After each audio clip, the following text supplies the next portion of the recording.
Hello student, आप सभी लोगों का बहुत बहुत स्वागत है मेरे चैनल पे। मैं अमरेश कुमार सिंह एक नई वीडियो लेकर के हाजिर हूँ और इस वीडियो में हम गणित सब्जेक्ट की बात करेंगे, प्रतिशतता की बात करेंगे, परसेंटेज की बात करेंगे। तो चलिए इस वीडियो को शुरू करते हैं। तो चलिए इस वीडियो को शुरू करने से पहले स्टूडेंट मेरे साथ बोलिए, अब की बार टेट सीटेट पार। इस बार टेट सीटेट पार करना है आपको, मेहनत करिए और जैसा भी हो सकता है, जितना भी हो सकता है, मैं आपकी बिल्कुल हेल्प करने के लिए तैयार हूँ। तो इस वीडियो में हम गणित सब्जेक्ट की बात करेंगे, प्रतिशतता की बात करेंगे, परसेंटेज की बात करेंगे और ये जो है इस परसेंटेज प्रतिशतता पे बनी दूसरी वीडियो है, दूसरा पार्ट है, जिसमें हम कुछ क्वेश्चंस लेकर के आए हैं स्टूडेंट और इन्हीं क्वेश्चंस पे डिस्कशन करेंगे। तो सबसे पहले जो इधर हमने क्वेश्चन लिखा है उस पर डिस्कशन करेंगे, फिर इधर के क्वेश्चन लेंगे। तो क्वेश्चन नंबर 7 हम लेकर के चलते हैं। क्वेश्चन नंबर 7 से पहले ये दोनों क्वेश्चन थोड़ा सा छोटे छोटे क्वेश्चन है, तो इसको कर लेते हैं। क्वेश्चन नंबर 1 और क्वेश्चन नंबर 2 कर लेते हैं। तो क्वेश्चन नंबर देखिए, क्वेश्चन नंबर 1 कर लेते हैं स्टूडेंट। तो चलिए क्वेश्चन नंबर 1 में क्या कह रहा है, 35 का कितने प्रतिशत 14 होगा। कितने प्रतिशत 14 होगा, इसका मतलब है 14 35 का कितना प्रतिशत है, वही बात कह रहा है। थोड़ा सा सेंटेंस यहाँ पे जो लैंग्वेज लिखा है वो थोड़ा सा यहाँ पे ऐसे लिखा है कि 35 का कितने प्रतिशत 14 होगा, अर्थात 14 35 का कितने प्रतिशत होगा, ऐसे बोलिए। ठीक है, तो यहाँ पे आपका 14 रिक्वायर्ड परसेंटेज या अभिष्ट प्रतिशत, अभिष्ट अभिष्ट प्रतिशत 14 कह रहा है कि 35 का, 35 में 14 कितना प्रतिशत है, 100 से गुणा कर दीजिए। तो ये हो जाएगा, 2 से कट गए, 7 से 7 दूना 14, 7 पचे 35, 5 एक्का 5, 5 दूना 10, एक जीरो बचा। ठीक है, तो यहाँ पे आपका 20 दूना क्या हो जाएगा, 40। अर्थात जो है 14 35 का 40% है, या 35 का 40% क्या होगा, 14 होगा। अब इसको ऐसे वेरीफाई कर लीजिए, वेरीफाई कर लीजिए। 35 का 40% निकाल दीजिए, 40% निकालिए। देखिए 14 आ रहा है, तो 35 गुणे 40/100 कर दीजिए, 0 से 0 कट जाएगा और 2 से कटिए, 2 दूना 4, 2 पच्चे 10, फिर 5 एक कम 5, 5 सत्ते 35, 7 दूना 14। आ गया कि नहीं आ गया। तो यहाँ पे हमने क्वेश्चन किया, यहाँ पे उसको वेरीफाई कर दिया। तो क्वेश्चन नंबर 1 उन स्टूडेंट के लिए है जो बिल्कुल जो है अभी सीख रहे हैं कि हम प्रतिशत कैसे निकालते हैं। तो इसीलिए मैंने ये क्वेश्चन ले लिया स्टूडेंट। तो आप निश्चित रूप से हमारी पहली वीडियो आप देखिए, प्रतिशतता की पहली पार्ट आप देखिए, जिसका लिंक मैं डिस्क्रिप्शन में दे रहा हूँ, वहाँ से आप देख लीजिए स्टूडेंट, तो आपको और ये चीज़ क्लियर हो जाएगी। चलिए हम क्वेश्चन नंबर 2 पे चलते हैं। क्वेश्चन नंबर 2 लेते हैं स्टूडेंट और क्वेश्चन नंबर 2 का सलूशन करते हैं। चलिए देखिए, ये है 20% को दशमलव में बदलिए। 20% का मतलब है 20/100, 0 से 0 कट जाएगा और 2 से 2 ये 10 से 2 में भाग देंगे तो 0.2। 20% का मतलब है का क्या, 0.2। तो क्लियर हो गया, क्वेश्चन नंबर 2 इज कंप्लीटेड। तो क्वेश्चन 1 आपका हो गया, क्वेश्चन 2 हो गया। अब हम इधर से क्वेश्चन सॉल्व करेंगे स्टूडेंट। तो क्वेश्चन नंबर 7 लेके चलते हैं। क्वेश्चन नंबर 7 का सलूशन, यदि किसी वर्ग की भुजा को 20% घटा दिया जाए तो उसके क्षेत्रफल में कितने प्रतिशत की कमी होगी। इसमें मान लीजिए, माना वर्ग की प्रारंभिक भुजा ऐसे मान लीजिए स्टूडेंट, माना वर्ग की प्रारंभिक भुजा 10 सेंटीमीटर है, 10 सेंटीमीटर मान लीजिए। तो प्रारंभिक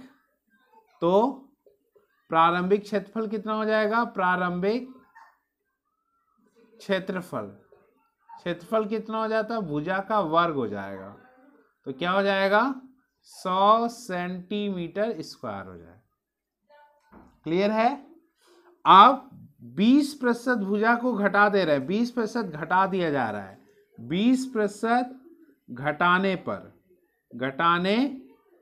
पर अंतिम भुजा कितनी हो जाएगी? अंतिम भुजा कितनी हो जाएगी भाई? अंतिम भुजा तो 10 माइनस 10 का 20%, अर्थात स्टूडेंट ध्यान दीजिएगा, 10 माइनस 10 गुणे 20/100, 0 से 0, 0 से 0 कट जाएगा, 10 माइनस 2 अर्थात 8 सेंटीमीटर हो जाएगा। क्या हो जाएगा स्टूडेंट? 8 cm ये लिख रहे हैं हम स्टूडेंट, तो cm का मतलब सेंटीमीटर हो गया, अंतिम भुजा हो गई। तो अंतिम क्षेत्रफल कितना हो गया? तो अंतिम क्षेत्रफल 8 का वर्ग कर दीजिए, 8 का, तो कितना हो जाएगा? 64 हो जाएगा, 64 सेंटीमीटर स्क्वायर हो जाएगा। ठीक है, तो क्षेत्रफल में कमी, तो देयरफॉर क्षेत्रफल में कमी कितनी हो जाएगी स्टूडेंट? कमी बराबर प्रारंभिक क्षेत्रफल माइनस अंतिम क्षेत्रफल, तो 100 माइनस 64 कितना हो जाएगा? 36 सेंटीमीटर स्क्वायर की कमी हो जाएगी। तो क्षेत्रफल में कमी प्रतिशत, तो देयरफॉर कमी प्रतिशत कितना हो जाएगी? 36/100 गुणे 100, तो कितना हो जाएगा? 36%। कमी प्रतिशत कैसे निकालते हैं स्टूडेंट? कमी बटा प्रारंभिक क्षेत्रफल गुणे 100, कमी और क्षेत्रफल में कमी बटा प्रारंभिक क्षेत्रफल गुणे 100 करके निकालते हैं, तो 36% इसका आंसर होगा। क्वेश्चन नंबर 7 का आंसर जो है 36% होगा। चलिए इस क्वेश्चन को एक बार फिर से दोहरा लेते हैं। क्वेश्चन क्या है? यदि किसी वर्ग की भुजा को 20% घटा दिया जाए तो उसके क्षेत्रफल में कितने प्रतिशत की कमी होगी? तो माना वर्ग की प्रारंभिक भुजा 10 सेंटीमीटर है, तो प्रारंभिक क्षेत्रफल क्या होगा? भुजा का वर्ग होता है ना, वर्ग का क्षेत्रफल भुजा का वर्ग हो जाता है, तो वो भुजा का वर्ग कर दीजिए, 100 सेंटीमीटर स्क्वायर हो गया।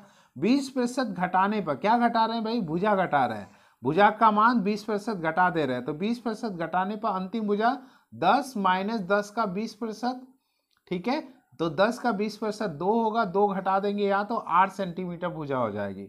तो अंतिम भुजा ये हो गई, तो अंतिम क्षेत्रफल कितना हो जाएगा? 8 का स्क्वायर कर दीजिए, 64 हो गया। तो क्षेत्रफल में कमी कितनी हो गई? प्रारंभिक 100 था, अंतिम 64 था, तो कमी कितनी हो गई? 36 की। तो कमी प्रतिशत क्या होगी? क्षेत्रफल में कमी बटा प्रारंभिक क्षेत्रफल गुणे 100, अर्थात क्षेत्रफल में कमी 36, प्रारंभिक क्षेत्रफल 100 गुणे 100 कर दीजिए, 100 से 100 कट गया, 36% मिल गया। कितना मिल गया स्टूडेंट? 36%। तो question number 7 is completed. Now we are going to take the question number 6। Question number 6 लेते हैं स्टूडेंट। क्वेश्चन नंबर 6, एक परीक्षा में उत्तीर्ण होने के लिए 45% अंक प्राप्त करने, एक परीक्षा में उत्तीर्ण होने के लिए 45% अंक प्राप्त करने पड़ते हैं। राम ने 30% अंक प्राप्त किए और 60 अंकों से अनुत्तीर्ण घोषित कर दिया गया। कुल पूर्णांक कितना था? मान लीजिए, माना पूर्णांक कितना था भाई? पूर्णांक x है, माना पूर्णांक कितना है? x है, तो x का क्या 45% में पास होगा ना, और कितना पाया? x का 30% पास पाया हो, लेकिन 60 अंकों से अनुत्तीर्ण हो गया, अर्थात इसका जो डिफरेंट है स्टूडेंट वो 60 है। ठीक है, 30% में x के 30% में 60 जोड़ दें तो 45 हो जाता, पास हो जाता। तो इसको अगर यहां से कर दें, इसको कर दें, तो ये x के 30% में 60 जोड़ दें तो ये, और इसको अगर इधर लेके आएंगे स्टूडेंट तो ये इस तरह से हो जाएगा। क्लियर है? इसका मतलब ये यही है, और इसकी वैल्यू निकाल लीजिए x का। x गुणे 45/100 माइनस x गुणे 30/100 और 60, x कॉमन ले लीजिए, तो 45 माइनस 45/100 माइनस 30/100 और गुणे सॉरी इक्वल टू 60 हो जाएगा ना। अब यहाँ पे यहाँ कॉमन ले ये जो है एलसीएम ले लीजिए, 100 हो जाएगा, 45 माइनस 30 हो जाएगा और 60 हो गया ना। तो x बराबर 60 क्रॉस मल्टीप्लाई 100 से क्रॉस मल्टीप्लाई इससे कर देंगे और ये घटाने पे 15 बचा तो 15 कर दीजिए। तो 15 चौका 60, 400 होगा। क्या होगा स्टूडेंट? 400। पूर्णांक कितना होगा उस परीक्षा का? 400 होगा। तो समझ में आया होगा स्टूडेंट। तो अगर समझ में नहीं आया तो पीछे वीडियो करके फिर से देख लीजिए, समझ में आ जाएगा। क्वेश्चन नंबर 6 था, माफ करिएगा, ये क्वेश्चन नंबर 6 हम लोग कर रहे थे। अब चलते हैं क्वेश्चन नंबर 5 पे। क्वेश्चन नंबर 5 करते हैं स्टूडेंट। क्वेश्चन नंबर 5 करते हैं स्टूडेंट। क्वेश्चन नंबर 5, तो क्वेश्चन नंबर 5 हमने यहाँ पे लिखा हुआ है, तो इसकी वजह से हम इसको इरेज कर दे रहे हैं यहाँ पे स्टूडेंट, ताकि हम जो है आसानी से हमारे पास स्पेस मिल जाए और हम जो है यहाँ पे इसको कर पाए। तो क्वेश्चन नंबर, चलिए क्वेश्चन नंबर 5 करते हैं स्टूडेंट। क्वेश्चन नंबर 5 का सलूशन करते हैं। कि यहाँ पे कह रहा है दो संख्याएं तीसरी संख्या से 20% और 25% छोटी है, कितने प्रतिशत दूसरी संख्या पहली संख्या से छोटी है? मान लीजिए, माना तीसरी संख्या 100 है। 100 मान लीजिए, आसान होगा। तो पहली कितनी होगी? पहली संख्या कितनी हो जाएगी भाई? 20% छोटी है तो 100 का 20%, 20 घटा दीजिए, छोटी है तो 80 हो जाएगी, 20% छोटी है। दूसरी संख्या कितनी है? 25% छोटी है तो 25 क्या होगा? ये 75 हो जाएगी। अब कह रहा कितने प्रतिशत दूसरी संख्या पहली संख्या से छोटी है? दूसरी संख्या इससे छोटी है, कितने प्रतिशत छोटी है? तो छोटी है ना, तो अभिष्ट प्रतिशत जो पूछ रहा है, इनका अंतर निकालिए। 80 माइनस 75 पहली संख्या से पूछ रहा है बेटा, पहली संख्या गुणे 100 कर दीजिए। तो ये 5/80 गुणे 100 कर लीजिए। तो 0 से 0 कट जाएगा, 2 पच्चे 10, 2 चौके 8, 5 पच्चे 25 और बटा 4, तो 6 सही 1/4% हो जाएगा। ठीक है स्टूडेंट, ये यहाँ पे अभिष्ट प्रतिशत होगी, अर्थात दूसरी संख्या पहली संख्या से कितनी छोटी है? तो 6 सही 1/4, 6 whole 1/4% is less than the second number than the first number. Clear student? इस तरह से इसको सॉल्व करेंगे।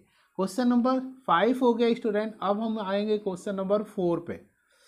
थोड़ा सा उल्टे हम कर रहे हैं, लेकिन कोई बात नहीं, 4 पे चलिए। यहाँ पे यदि चीनी का मूल्य 15 रुपया प्रति किलोग्राम है, पहले चीनी के मूल्य में 20% की वृद्धि की जाती है तथा फिर 20% घटा दी जाती है ना, तो चीनी के मूल्य में कितने प्रतिशत की कमी या वृद्धि होगी? ये बिल्कुल आसान सा क्वेश्चन है। ये x² बटा ये 100 ना प्रतिशत की कमी होती है। इसमें जब एक ही मूल्य में घटाया और बढ़ाया जाता है तो यहाँ कमी होती है। बहुत आसान है। तो कितने x इसमें क्या मानेंगे? इसको x मानेंगे, ये x होगा। तो यहाँ पे कर लीजिए, x कमी होगी तो 20 कर लीजिए, 20 का स्क्वायर बटा 100 हो जाएगा, प्रतिशत की कमी होगी। कमी कैसे आइडेंटिफाई करेंगे ना, जितने की वृद्धि की जाए उतने की कमी कर दिया जाए तो हमेशा कमी ही आती है, और उसको इस फार्मूले से हम लगाते हैं। तो यहाँ लगाइए, चीज 400 हो जाएगा बटा 100, प्रतिशत की कमी होगी 0 से 4% की कमी। हमें नंबर 4 हो गया। अब क्वेश्चन नंबर 3 करेंगे। 1 और 2 हम कर चुके हैं, तो question number 3 the last question of this video. इस वीडियो का लास्ट क्वेश्चन होगा, यदि वस्तुनिष्ठ अंकगणित दिग्दर्शन का मूल्य द्वितीय संस्करण में 10% तथा तृतीय संस्करण में 20% बढ़ा दिया जाता है तो कुल बढ़ोतरी क्या होगी?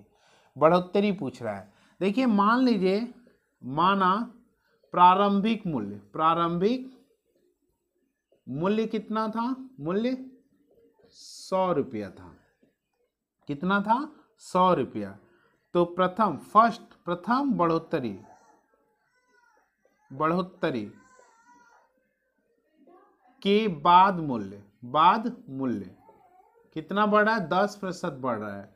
तो 100 धन 100 का 10%, 100 का 10% क्या होगा? 100 धन 100 गुणे 10/100। तो ये इससे कट जाएगा, 100 में 10 जुड़ेगा, 110 रुपया हो जाएगा। ये रुपये में आ रहा है, ध्यान दीजिएगा। और दूसरी बढ़ोतरी, दूसरी बढ़ोतरी में देखिए स्टूडेंट, के बाद मूल्य, दूसरी में कितना बढ़ रहा है? 20 रुपया बढ़ रहा है। तो 110 हो गया। अब तो 110 पे बढ़ेगा ना, तो 110 का 20%, अर्थात 110 धन 110 गुणे 20/100 कर दिए। 2 जीरो से 2 जीरो खत्म, ठीक। 110 धन 22, 132, 132 हो गया मूल्य। तो मूल्य में बढ़ोतरी कितनी हुई? मूल्य बढ़ोतरी, मूल्य में बढ़ोतरी, मूल्य में बढ़ोतरी कितनी हुई? 132 माइनस 100, तो कितनी होगी? 32 रुपये की होगी। तो प्रतिशत में निकालिए, इसलिए प्रतिशत वृद्धि, वृद्धि कितनी हो गई? 32/100 गुणे 100 बराबर 100 से 100 कट जाएगा, 32% की हो जाएगी। ठीक है स्टूडेंट, तो आपको उम्मीद है आपको ये समझ में आया होगा। तो इस तरह से हमारी ये वीडियो यहीं पे ख़त्म होती है। अगर ये वीडियो आपको अच्छी लगी हो तो लाइक कर दीजिए और अपने दोस्तों में ज़्यादा से ज़्यादा शेयर कर दीजिए। अगर आप चैनल पे नए हैं तो सब्सक्राइब कर दीजिए। तो स्टूडेंट, यह वीडियो हम यहीं पे ख़त्म करते हैं। अगली वीडियो का हमारा वेट करिए। ऐसे ही वीडियो हम लेकर के आते रहेंगे और आपकी जितना हो सकती है हेल्प करते रहेंगे। तो इस वीडियो में बस इतना ही। आपका दिन शुभ हो, आपका रात्रि शुभ हो, आपका फ्यूचर शुभ हो। आपको आपके फ्यूचर की ढेर सारी शुभकामनाएं। तो जय हिंद।